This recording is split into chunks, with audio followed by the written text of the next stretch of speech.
want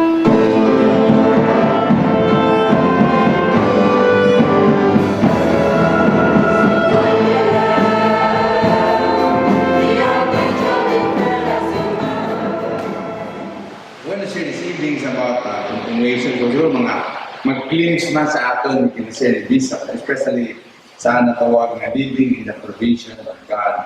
He was talking about the goodness of God in our lives and the supplies of God in our lives, no? Especially in the situation, in the time, maybe of famine, a time of something that our economy is not right, or maybe our finances is in sometimes is not in a balanced way.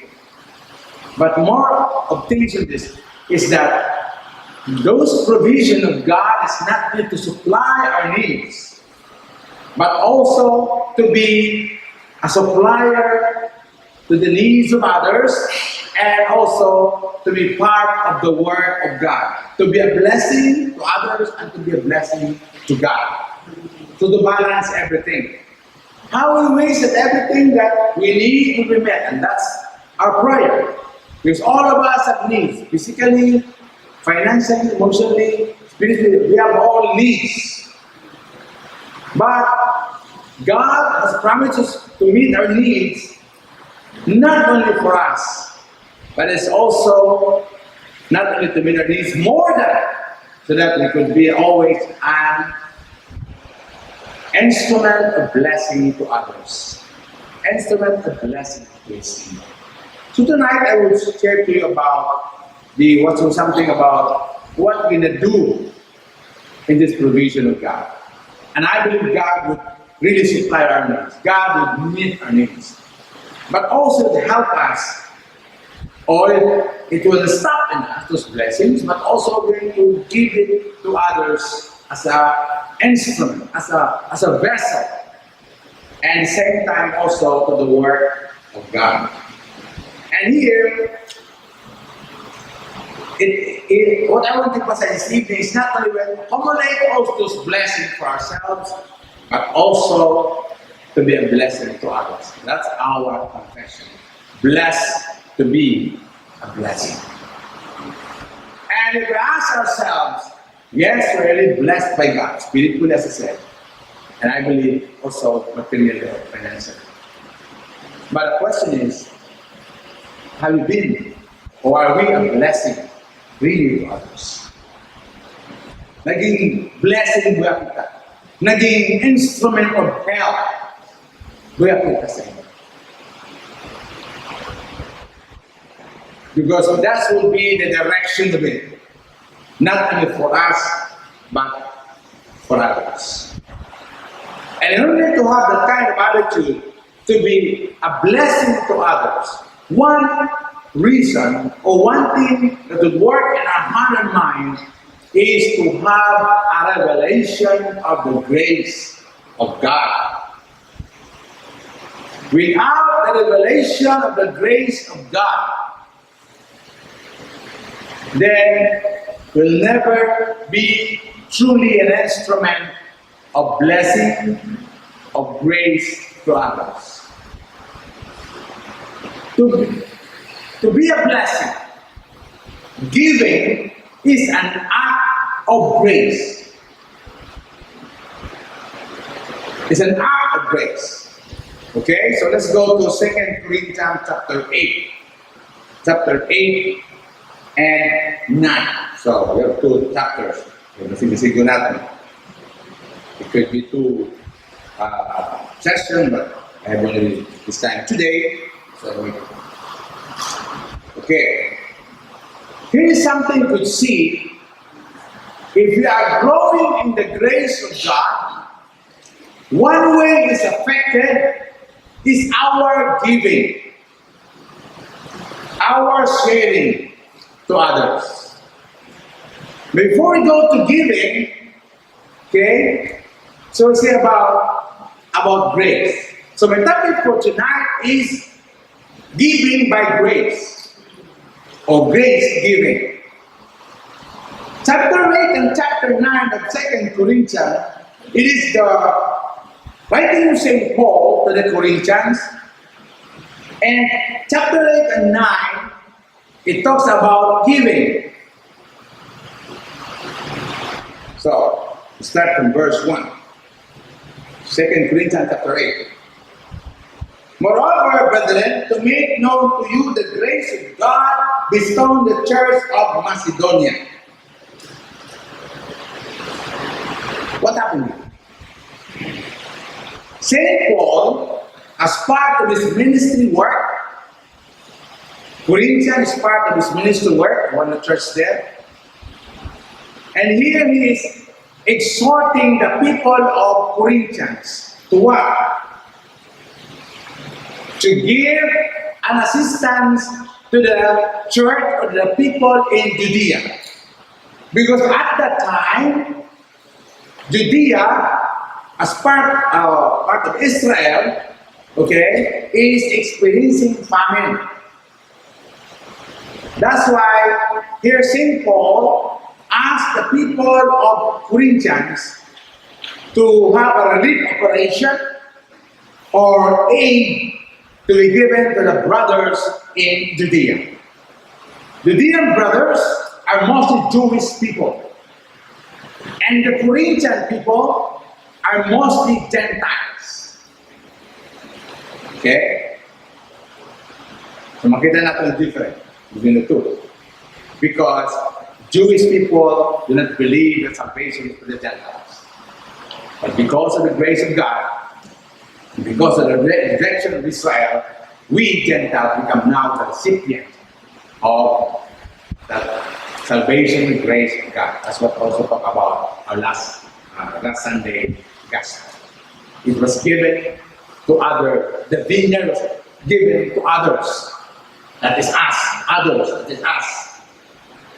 That others. That is us. This was rejected by the Israel.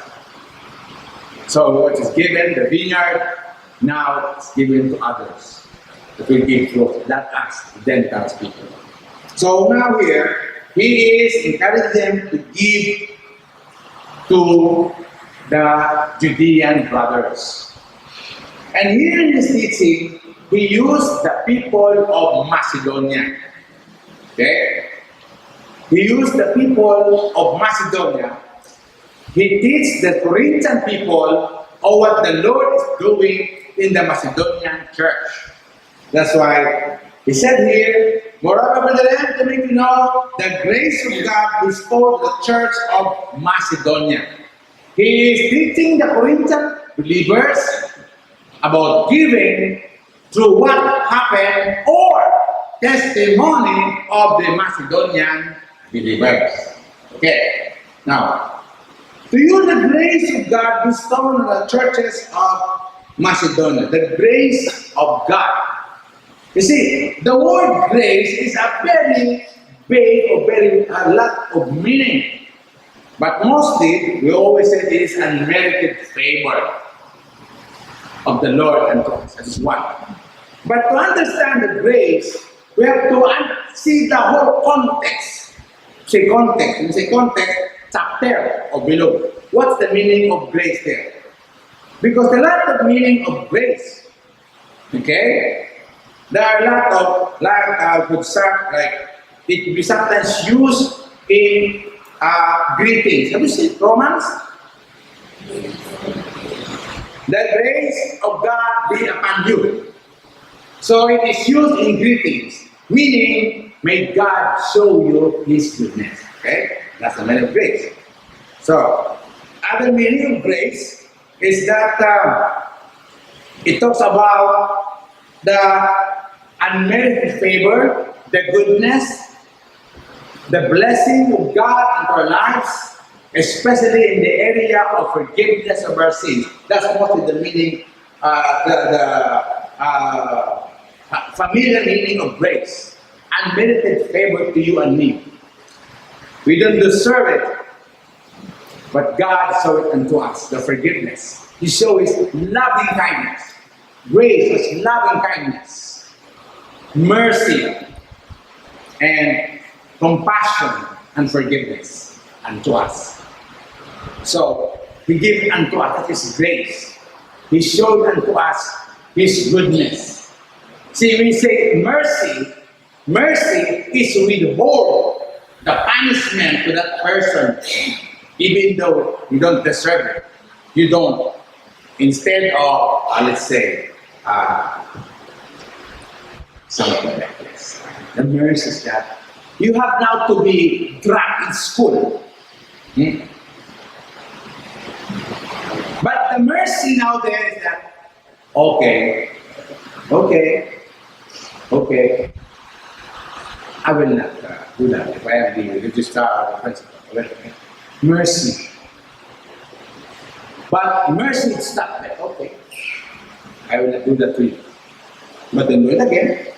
That's it.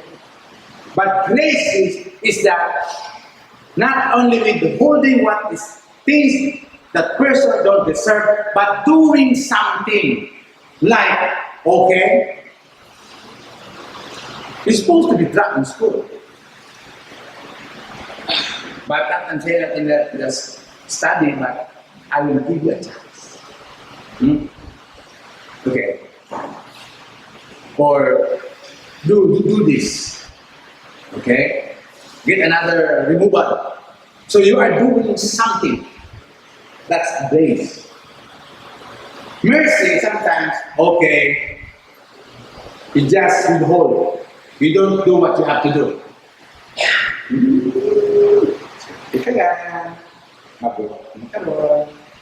Okay. But grace is to do something positive. So the grace there is that God did not only withhold our punishment, but He gave Jesus to die for you and me. That is grace. So here, another meaning of grace is that it is a divine enablement. It is a strength of help daily in our life. As said, my grace is sufficient for you. He's talking about divine enablement, strength every day. He's not talking of loving kindness. He's not talking of... So that's why interpretation is here. When you say, my grace is sufficient for you, he said, my strength is sufficient for you. Grace is strength. Okay? And another meaning of grace is, I like what is pleasing, attractive, and suitable things. Like Colossians says, let your speech may always be seasoned with grace. It means to say attractive. It means to be a pleasing kind. This is not talking about loving kindness and forgiveness. Let your speech be seasoned with grace.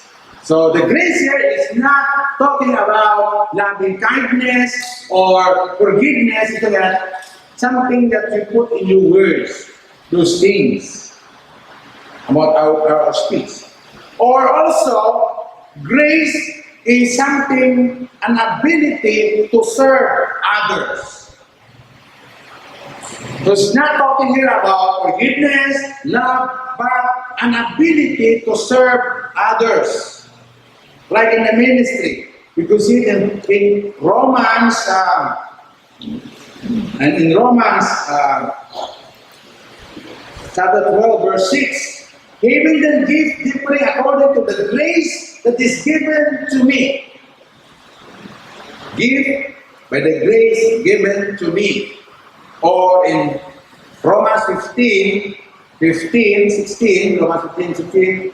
Nevertheless, I have written more boldly to you on some points of reminding you, because the grace given to me, that I might be minister of Jesus. So, grace here talks about the ability to serve God.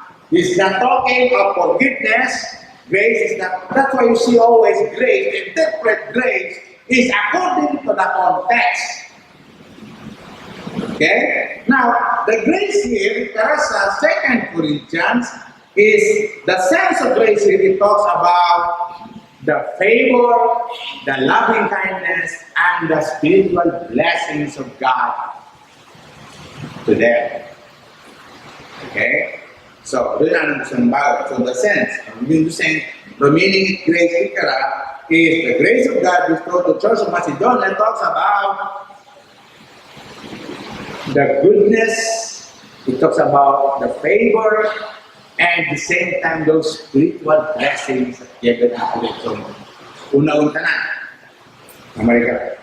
So he used the Macedonian people because they have received the grace of God. Now, here, what Paul wants to emphasize to them is that when you know and understand about even an iota of the grace of God, it would help you in many, many ways.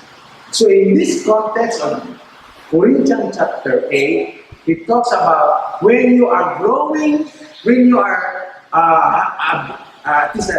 growing in the grace of God, growing in knowing what the Lord has done unto you, what Jesus has done unto you, then it will help you not only serving others, but also in the area of giving. So, in short, when the church or you and me is growing in the grace of God, what the Lord has done to you, His goodness, His favor, what I've done unto you and me, it meant to say, we will also grow in our giving. Or we make the negative way of doing it or saying it. If you and me is not growing in the grace of God, we'll never grow also in giving. A church who don't grow in the grace of God is not a generous church. Because giving here, St. Paul said, is that it is motivated by the grace of God. What the Lord has done unto you. So if you could at least understand what the Lord has done to you and me, then it will motivate us to give. And here he said, what are the things could be seen if you are growing in the Lord? Connection in giving. Okay? Because here, I would say, brothers and sisters, nothing about talking about the provision of God in our lives every day. But to be honest with you, we're now in the verge of preparation for January 4th. We are in continual renovation of our church, beautification of our church. And not only that, that is part 1. The part 2 is during already of the ceremony. We have to prepare for those people who are coming, the visitors are coming. They're full. And some of the visitors have also asked our help.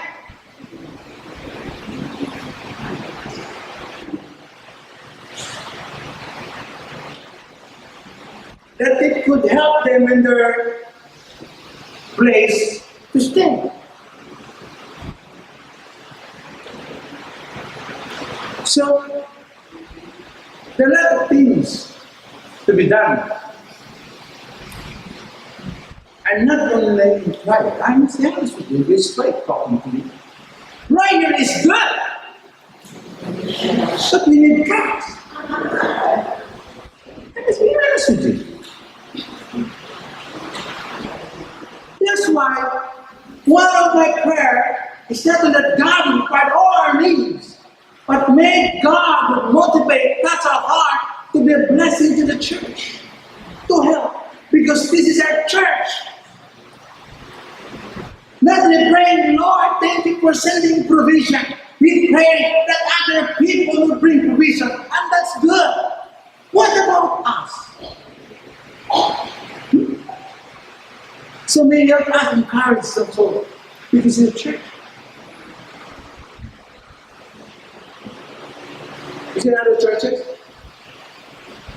You say, there are other churches?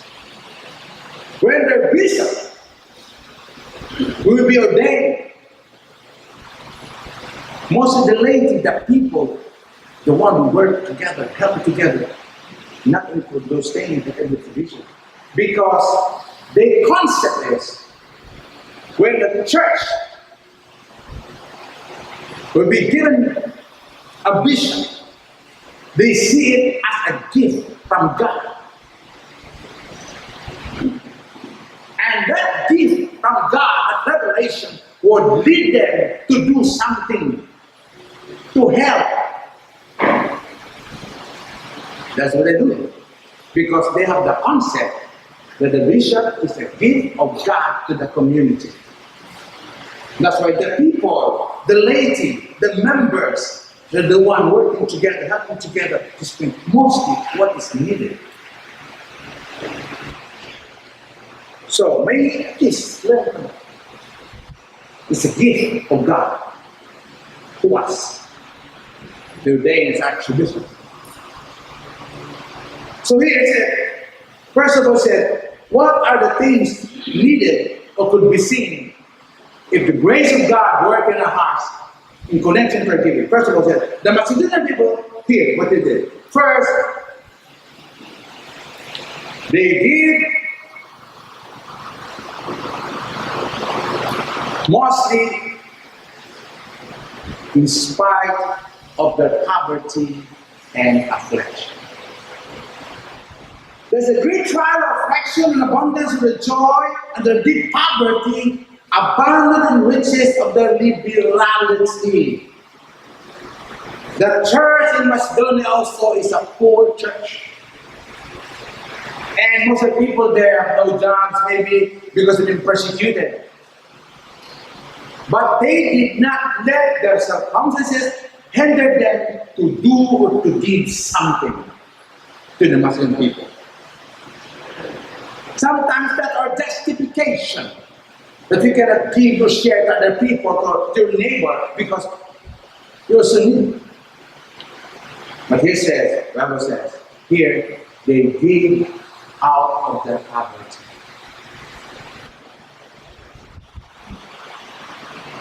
It means that what they have, maybe the last they give. Some people give out of their surplus. You know what I mean?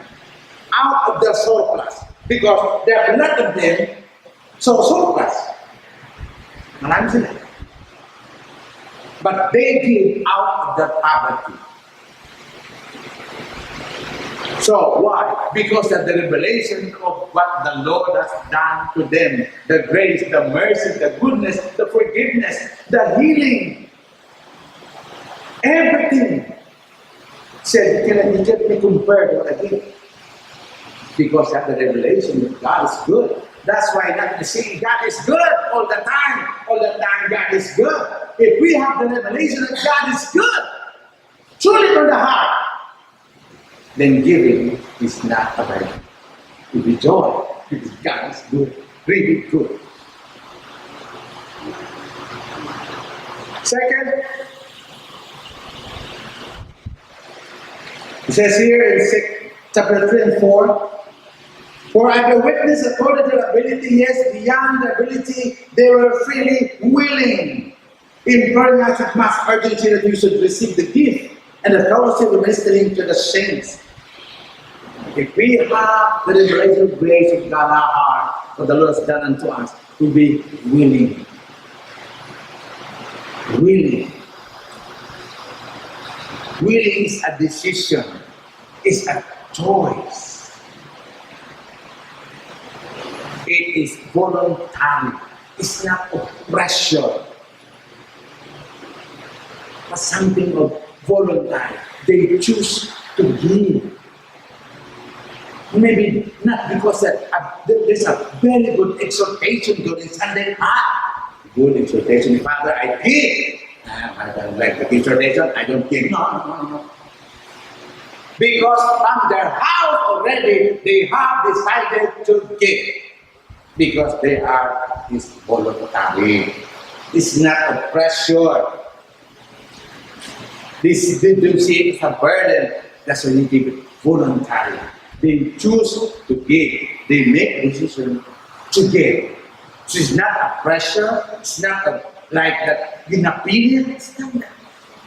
That's why all my prayer every Sunday, Lord, Not only at that time, the time of giving the offering, that's only time, how much do you give?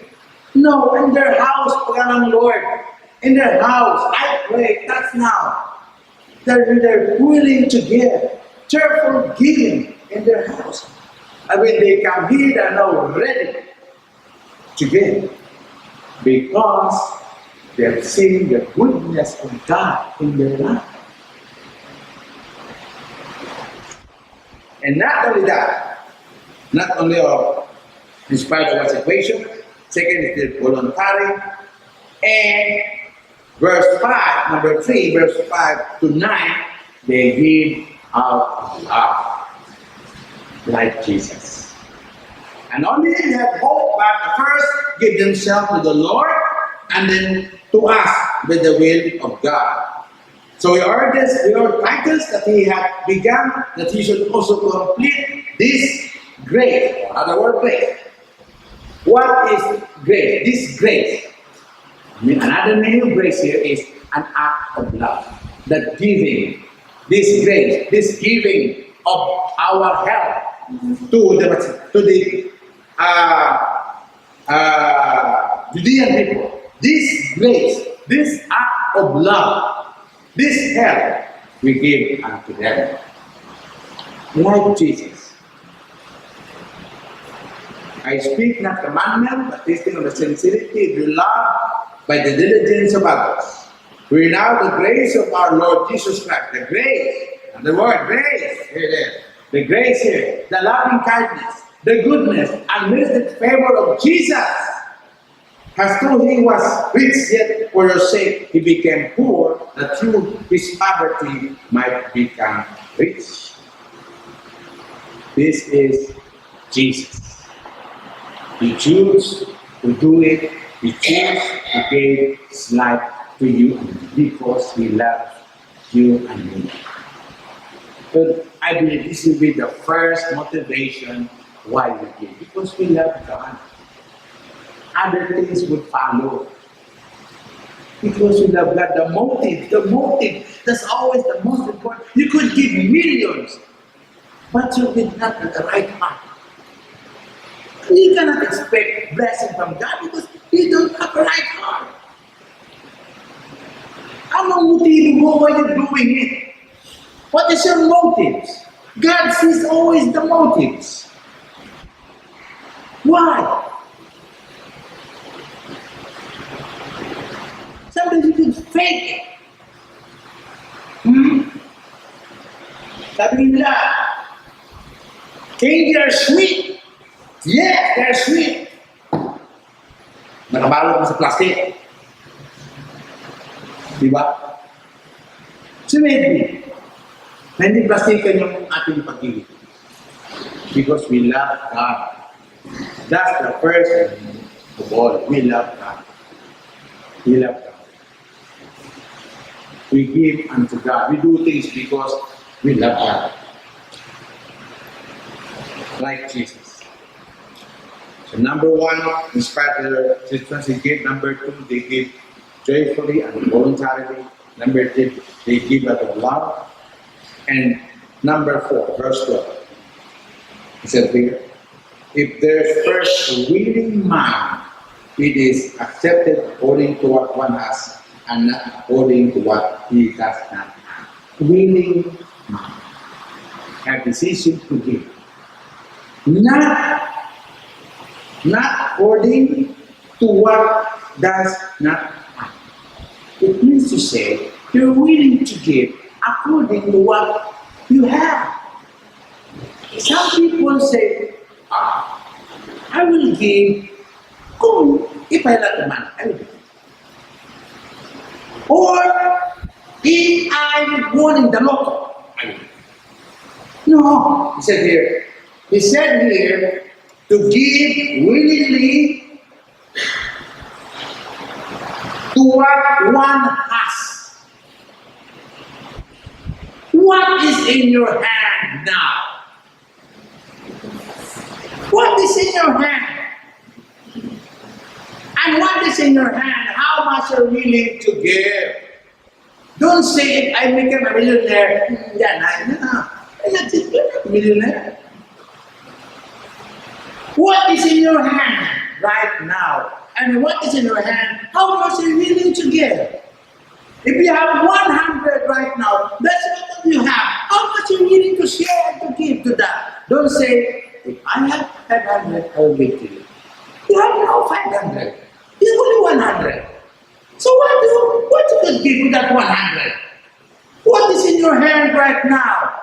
Don't think of what you don't have. That's what the Lord was saying in our hand. What is in your hand? What you're willing to give? In kinds? Right? So there's something from the heart. What is in your hand you're willing to give? Maybe there are some people who have not much, but they're willing to give. Maybe there are people who have much, but not they're willing to give. As simple as that. So, check to us our prayer.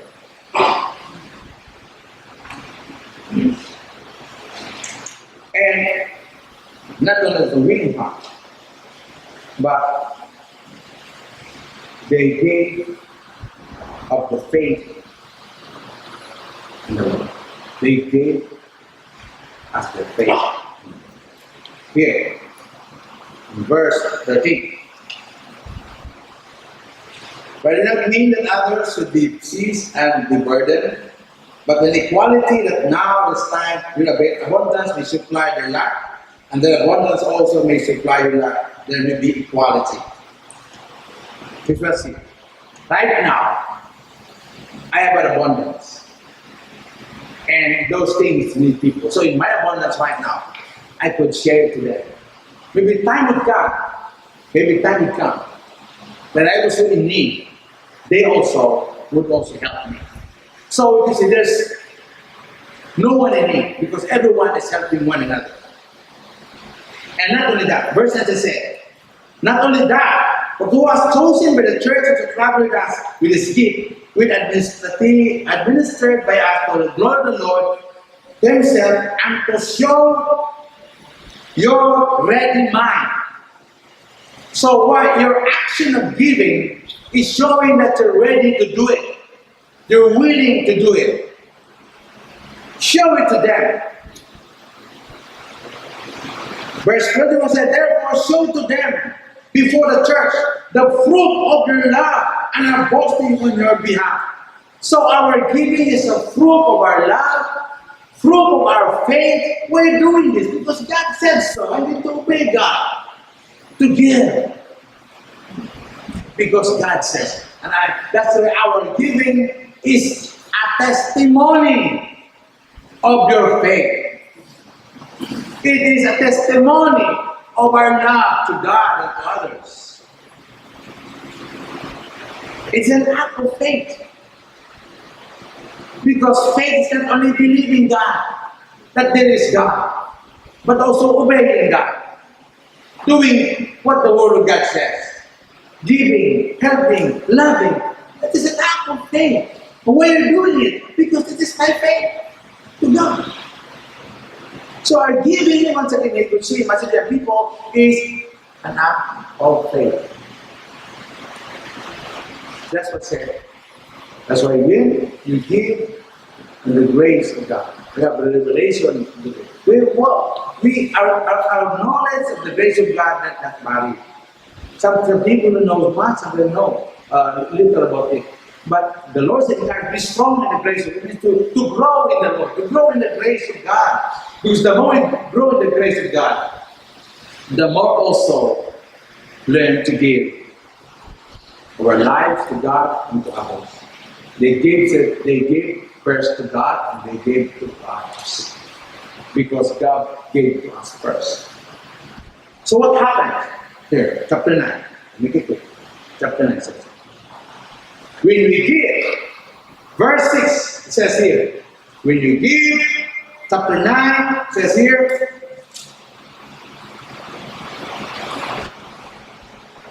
will be, chapter 9 verse 6 it says here, but this I say, you sow sparingly, also live sparingly, and you sow bountifully, also live bountifully. So God will bless us when we give from the heart. He will truly bless us because that is His promise. He will bless us. This is what you call the principle of sowing and reaping. When you bless, you'll also be blessed by others. And He says here, what happened next? God is able to make all grace. Another word of grace. All grace. All grace. Every kind of grace. Financially, materially, spiritually. Everything. All grace. God is able to make all grace abound toward you. That you always have sufficient in all things. We have an abundance in every good work. God is able to bless us so that not only meet our needs, but in every time to always be a blessing to others. Said here, sufficiency in all things, we have an abundance in every good work, so that always be a blessing, ready to be a blessing anytime.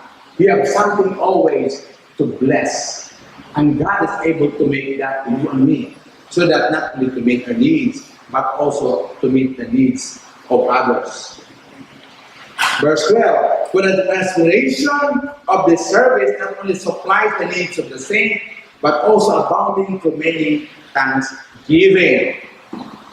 So our giving supplies the needs of others. So giving here is a ministry. Giving is a ministry. Giving is an attitude. Giving is a place, or we put our place in the area where we are a channel of blessing to others when we give. But we have very much and to develop the grace of God. What the Lord has done to you and me. Because it helps us to be givers. And result not only meeting the needs of others, but also become part of the work of others. When you part the work of St. John, we become part of the work of buying those lands. San Jose, when you give there, we become part of them, become united with them, saying, we are one with you. We are one with you in what you're doing. Become united to other people, other members. And not only that, it will show of thanksgiving to God. Have you heard when you bless somebody, you say, thank you, Lord. Salamat sa Diyos. Have you heard that? When you give somebody, or you help somebody, you say, thank you, Lord. It always is so thanksgiving to God because they acknowledge that God used you and me to meet their needs. They see God working. That's why you always come out in thanksgiving to God. Always giving glory to God. And only God always gets the glory, not us. We're just servants. We're just stewards. Only God will receive the glory. And lastly says here, it always results as a prayer for you. Those people also pray for you. Said here in verse 14, and by the prayers for you who long for you, because of the exceeding grace of God in you, they will pray for you. Those people that will be blessed, they also pray for us. We pray, ay bala na si Lord Kimo. That's another way. May God bless you 100-fold. That is their prayer to you. Because you're a blessing. That God will bless you more so that you be a blessing to others. No? So these are things that would happen unto us that is so. But before the things would happen, that the Lord also will bless us. We also be part of the meeting the needs of others. Become part of the work of God in our churches. So thanksgiving, glory to God. And people always pray for you. These things only happen when we have the revelation of God's grace, what the Lord has done unto you. So, one way of prayer is not asking something from God. Pray also, Lord, thank you for what you have done unto me. Thank you for the grace. Thank you. So immediately what the Lord has done unto you, we're always so in thanksgiving. My wife and I, Joel, says, what can you do? How could be a help in church? We're already 35 years in the church, and the Lord has blessed us in this church. The Lord has blessed you and me in this church. Okay? I believe it. Now, I think we'll pay back time. What should we do to help the church, especially this time? This time of lot of things needed. Yes, we pray to God for the blessing. Yes. But are we willing to be part of it? What do we need to do? So we're planning something that is not busy, it's not attainable yet. So I said, we will save for that. We'll do something. Because the church has a blessing on us. The Lord has shown so much grace with us. When I was hospitalized, the Lord helped me. Do you remember that? When I was in church, I was operating my gallbladder. The Lord helped me to the church. And I'm grateful to them. In many, many ways. So how could we now help to the church? How what I could give now to the church? In small things or in big things? How could we? And putting that in your heart right now, brothers and sisters. The Lord has blessed so much in the church. Good teachings. And it improves our life, it changes our life, changes our attitude. And it helps us to be thankful to God. Maybe that being thankful to God and expressing, thank you, Lord. But express our thanksgiving in service, in faith and love, or whatever could help to the church. Maybe that we grow now in the grace of God. Not only just consumers, not only receivers, but now also givers. But now also become instrument of blessing to others and to God and the church. As we grow in the Lord and grace of God, you can see what the Lord has done to you and me in big things and small things. And will help us to meditate and motivate us to do something, to give something to the church. And I will end this talk. I have to buy some famous words of some people, but I will rephrase it. He said, don't ask what your church can do for you, but ask what you can do for the church. This man.